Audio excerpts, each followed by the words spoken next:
ಸಮಸ್ತ ಕೇವಲಿಗಳಿಗೆ ಜಯವಾಗಲಿ, ಸಮಸ್ತ ಗುರುಗಳಿಗೆ ಜಯವಾಗಲಿ. ಜಾಣ ಮಂತ್ರಿ ಬಗ್ಗೆ ಹೇಳುತ್ತೇನೆ ಕೇಳ್ರಿ. ಅಕ್ಬರ ಬೀರ್ಬಲರ ಕಥೆಯನ್ನು ಸಾಮಾನ್ಯವಾಗಿ ಎಲ್ಲರೂ ಕೇಳಿರ್ತಾರೆ, ಸಾಕಷ್ಟು ಉದಾಹರಣೆಗಳು ಬಂದಿರ್ತವೆ. ಒಂದು ಸಲ ಅಕ್ಬರ ಬೀರ್ಬಲ್ನಿಗೆ ಕೇಳ್ದ, ಬೀರ್ಬಲ್ ಹೇಳು, ನನ್ನ ಕೈಯಲ್ಲಿ ಅಂದ್ರೆ ಅಂಗೈಯಲ್ಲಿ ಕೂದಲುಗಳು ಯಾಕಿಲ್ಲ?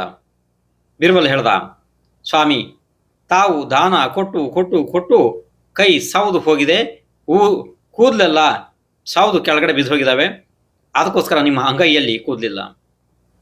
ಅಕ್ಬರ ಕೇಳ್ದ, ಹಾಗಿದ್ರೆ ನಿನ್ನ ಕೈಯಲ್ಲಿ ಕೂದಲು ಯಾಕಿಲ್ಲ? ಅವನು ಹೇಳ್ದ, ಸ್ವಾಮಿ, ನಾನು ತಮ್ಮಿಂದ ಉಡುಗೊರೆಗಳನ್ನ ತಗೊಂಡು ತಗೊಂಡು ತಗೊಂಡು ತಗೊಂಡು ನನ್ನ ಕೈ ಕೂಡ ಸೌದು ಹೋಗಿದೆ, ಆದ್ರಿಂದ ನನ್ನ ಅಂಗೈಯಲ್ಲಿ ಕೂದಲಿಲ್ಲ ಅಂತ ಹೇಳಿಬಿಟ್ಟ.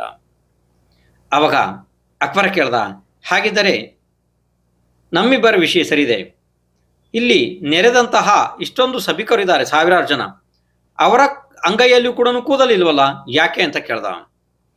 ಅದಕ್ಕೆ ಬೀರ್ಬಲ್ ಅಂದ, ಸ್ವಾಮಿ, ತಾವು ಕೊಡ್ತಾ ಇರ್ತೀರಿ, ನಾನು ತಗೋತಾ ಇರ್ತೀವಿ, ಇವ್ರಿಗೆ ಏನೂ ಸಿಕ್ಕೋದಿಲ್ಲ, ಇವರು ಕೈ ಕೈ ಚಿಕ್ಕಿ ಚಿಕ್ಕಿ ಚಿಕ್ಕಿ ಚಿಕ್ಕಿ ಇವರ ಕೂದಲೆಲ್ಲ ಉದುರಿ ಬಿದ್ದು ಹೋಗಿದ್ದಾವೆ ಅಂತ ಹೇಳಿಬಿಟ್ಟ ಬೀರ್ಬಲ್.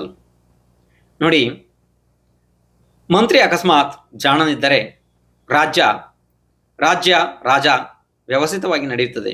ಇದಕ್ಕೆ ಬೀರ್ಬಲ್ ಉತ್ತಮ ಉದಾಹರಣೆ.